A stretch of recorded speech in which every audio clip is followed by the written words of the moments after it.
fokus er på klatring lige nu og OL 28. Jeg hedder Sofus. Jeg er 21 år gammel. Jeg har klatret i cirka 2 år. Jeg hedder Mads. Jeg er 31 år, og jeg har klatret i efterhånden 4-5 år, og jeg er blind.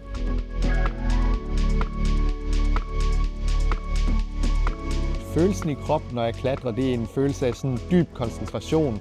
En meditativ følelse. Og når jeg konkurrerer, så er det selvfølgelig også et adrenalin-rush.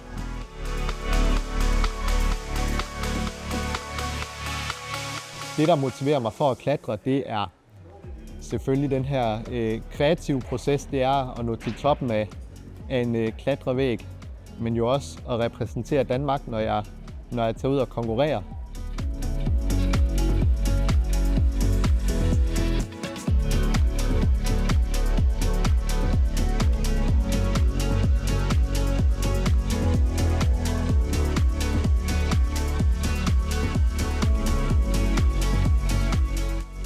Når jeg klatrer, så er jeg bare psyched, og følelsen på væggen, det er hårdt. Det er fedt, og det er fedt at komme ned og så have toppet en rute og være stolt over en selv, at man har ligesom klaret noget, der er vildt hårdt.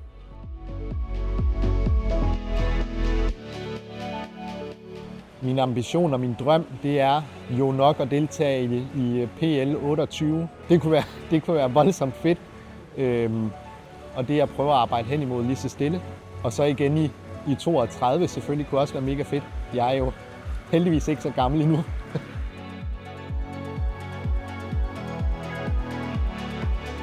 Altså i starten, da jeg begyndte at klatre, tænkte jeg jo lidt for sjov. Er det her noget, man kan komme til OL i? Og så gik der et år, og så fandt vi fandme ud af, det kom på OL i 28. Og nu måler vi bare deltage i OL 28, og så måske vinde en guldmedalje, hvis man har lov at være heldig.